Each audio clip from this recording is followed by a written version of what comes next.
Yes, I'm back in the front room, but this is sort of a temporary pit stop, so I'm going to try and do over the next couple of days a number of videos so I can post onto the channel.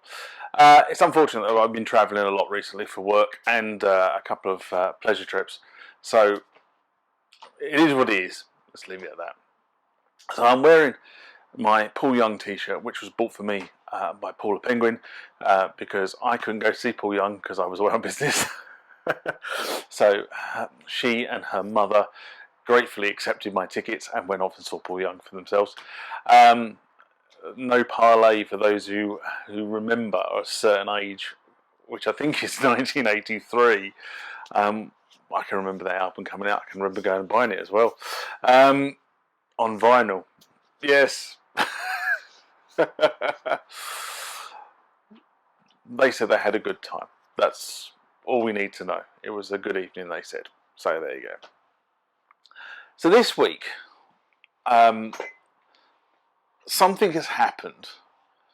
So a friend of mine was burgled, and he lost all his keyboard equipment. And he's had an ongoing argument, I suppose, with his insurance company about whether the equipment was covered or not. And the argument centered around, was he a professional musician or not? Now, he's sort of a bit like me. He does write his own material, and that material, sometimes, he writes, he records, and he has people in to sing with him. But it's not really a profession. He works somewhere else for a living, much the same as I do.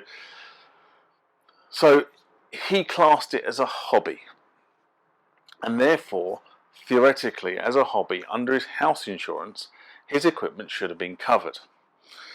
The answer is, they are disputing this. They are disputing two things. Number one, the level of equipment that he actually had was more than constitutes a hobby.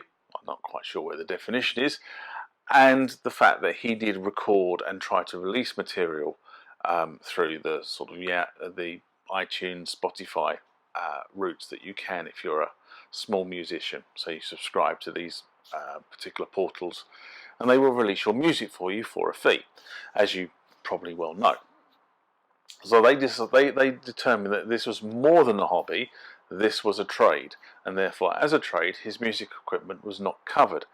But it does bring a very, very important point to bear, is you've got all this nice shiny, well, say shiny, some of it might be a bit old and a bit battered, but you've got all this nice shiny equipment that you use either at home or wherever else, or maybe you are a gigging musician and you're on the road all the time, or you're moving between one studio and another.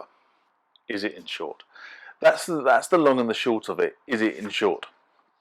Now, if you are relying on your household insurance to cover your equipment, I do suggest you go and read the small print, because they will have very specific clauses in there that determine whether it is or it is not a hobby or not. And you need to decide whether you've got a commercial venture going on. Now, guys, be savvy, because if you have a Facebook page or a YouTube channel or a Twitter account or something, and you are posting pictures of you gigging and you try to maintain it is a hobby, guess what, guys? You're going to lose that one. So, what is the definition of a commercial venture? Well, that's a really interesting one, because the definition of a commercial venture is, in essence, receiving money for a service. So if you stand up on stage and you receive any money for that, guess what, guys? It is a commercial venture. You might not think it's a commercial venture, and I've got friends of mine who play in bands, and they don't make, well, I suppose they don't make any money actually, because they do it for the love of it.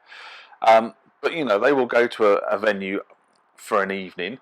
They will get paid, I don't know, £250 for the evening to do whatever, play the venue. But there's 5 of them.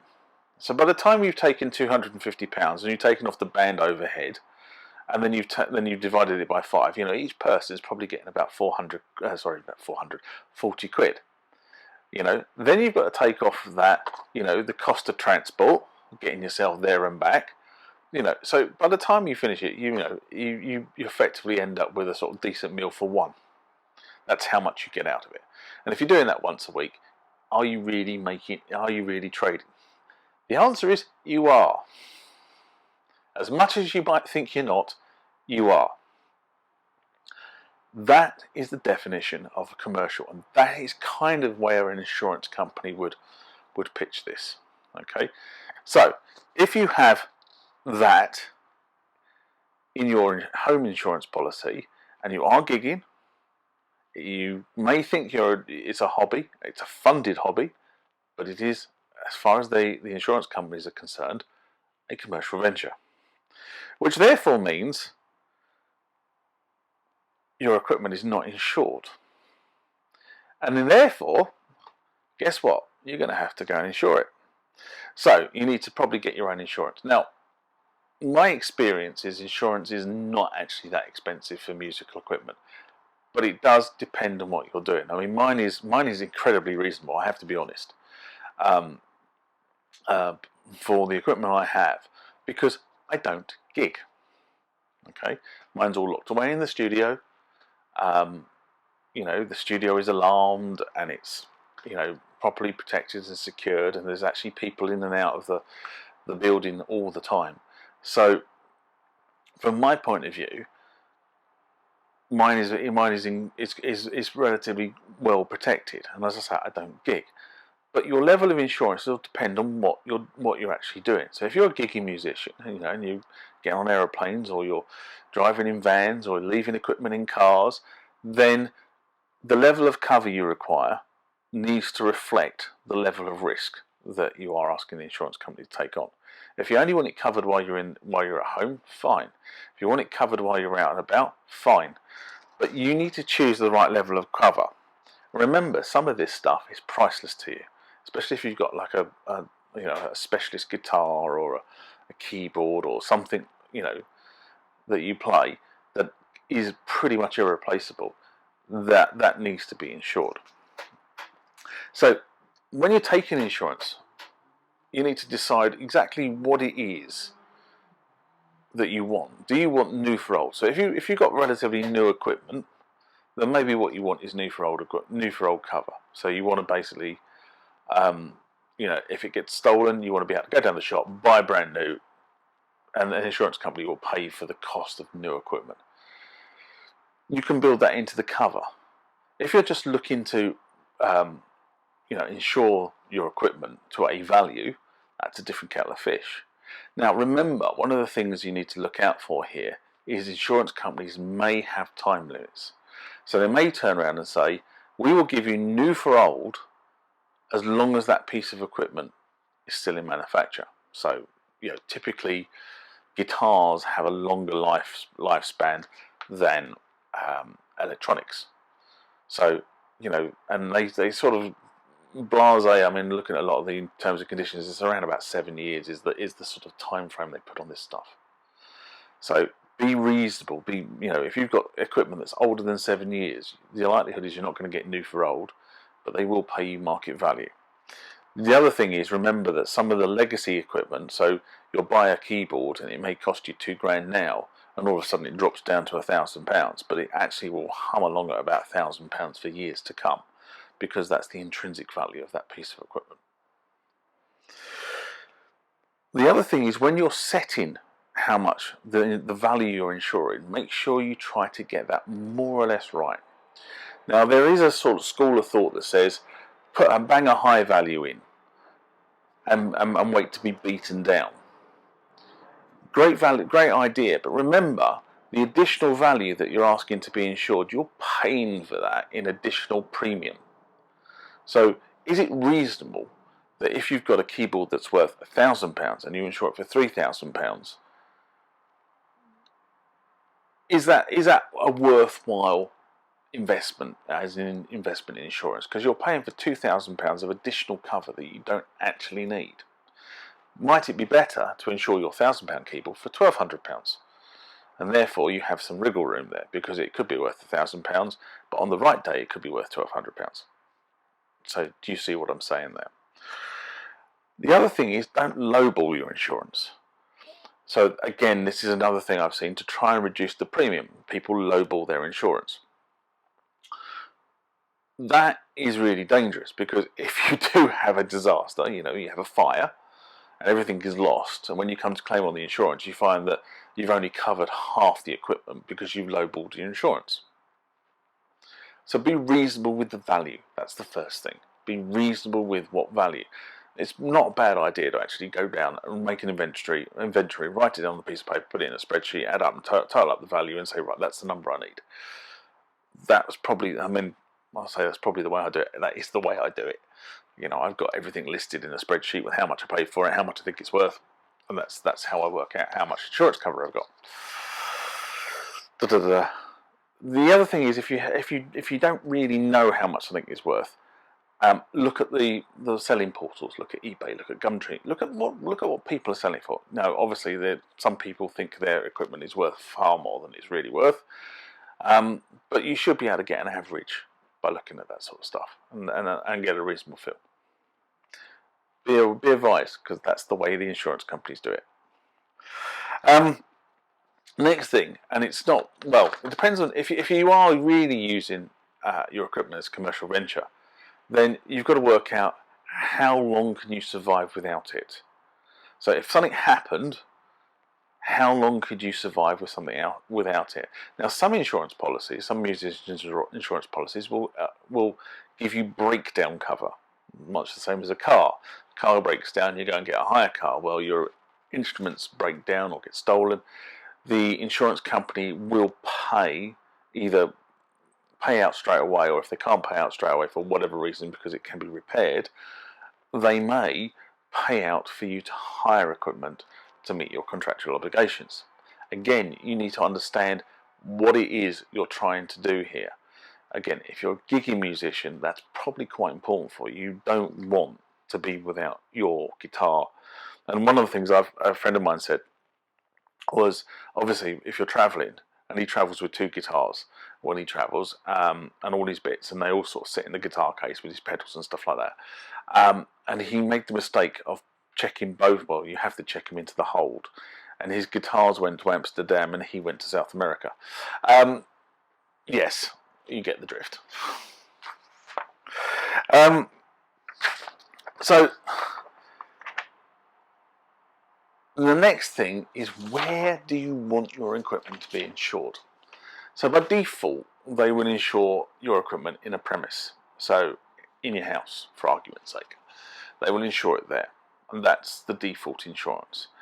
However, if you want your equipment insured while you're on the road, then you'll have to specifically, I always have trouble with that, specifically stipulate that that's what you want. And if you do, then you need to tell the insurance company, because that will affect your premium.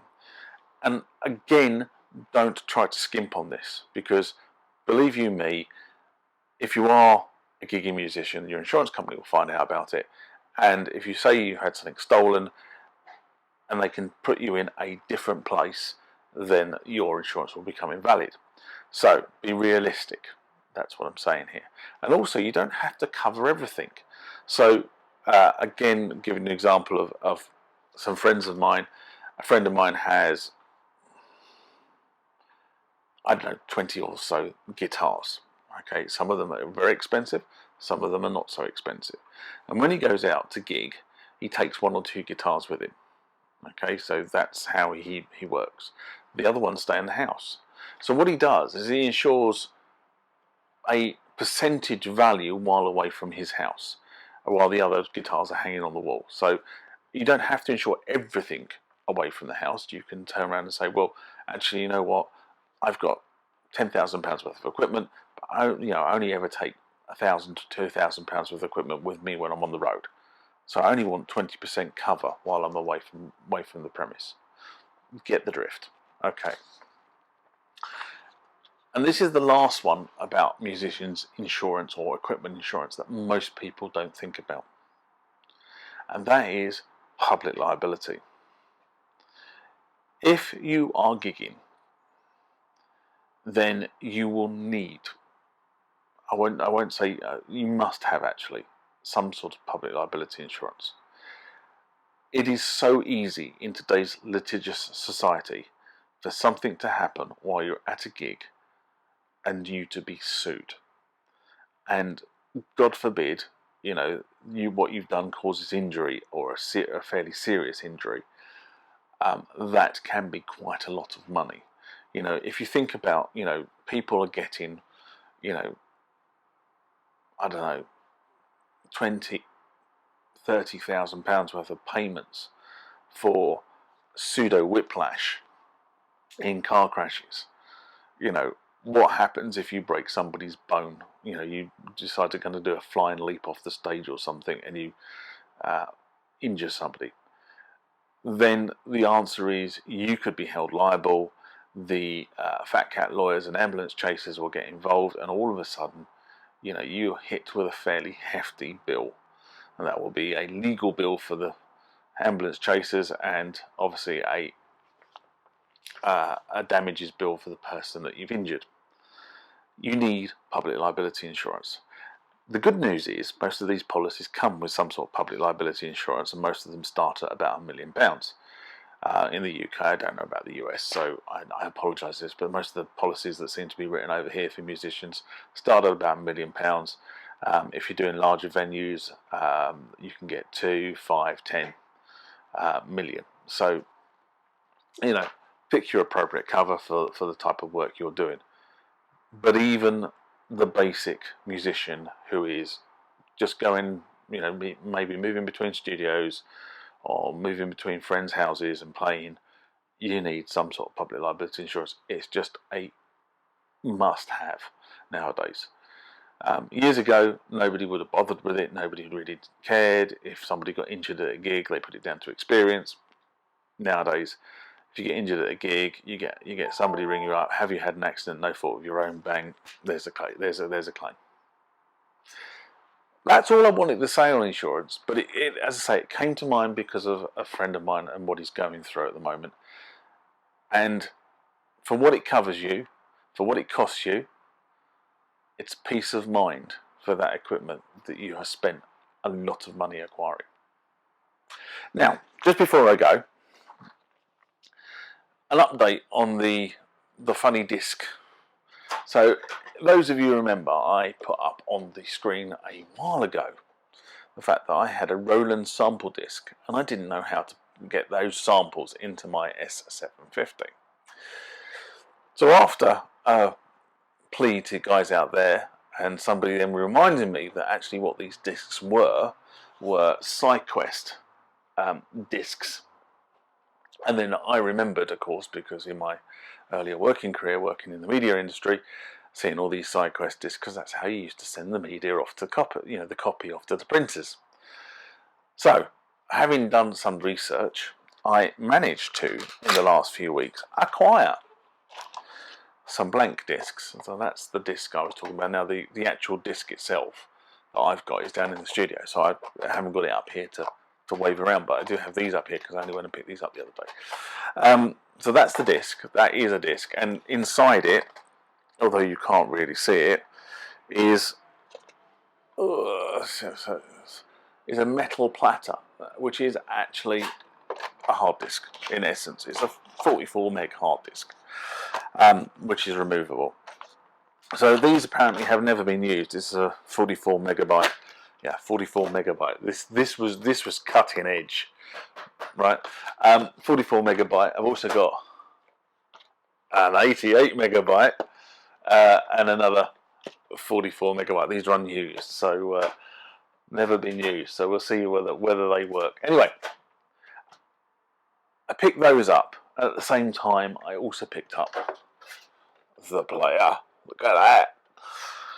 Now, this is so new. It's hasn't been cleaned, hence the reason why it's sort of a bit yellowy at the front. I will probably take this to pieces and, as the 8-bit guy says, do some retro brighting. Because now it's summer, of course, I can leave the stuff out on the outside the house, and hopefully that will get that back to a reasonable colour. So, but that is the disk drive. Now, of course, the thing about it, and this is the real daft thing about this. So I've bought the disk drive. I've got the sequencer down in the studio. I don't have the cable to connect it to. But that will happen. I'm sure that will happen. Anyway, for this episode. Stay safe, insure your equipment, and I'll see you next time. Bye bye. So it's that point where I say, did you enjoy it? Because if you did, please give this video a thumbs up. I'm sure by now, if you didn't enjoy it, you've given this video a thumbs down. That's just life. Not everybody enjoys everything, and I recognise that. Over here somewhere is a subscribe button. If you press the subscribe button, every time I upload content to the channel, you'll get a notification. I know I upload videos like this, which is sort of the rant. I upload videos about mailbag items, which is where you or your friends or other YouTubers have left comments on the channel about specific pieces of equipment, and I try to answer those. And I also do videos about the equipment that is within my studio, how to use it, how to take it apart, and sometimes how to repair it. That's what you get from subscribing. It'd be wonderful to see you as a subscriber at some point. Over here will be 2 videos. One will always be the latest video that I've published to the channel. Another video will be selected at random from the channel based on your preferences by a YouTube algorithm. But it will always be a video from my channel. All that's left for me to do is say I hope to see you again soon, and bye-bye.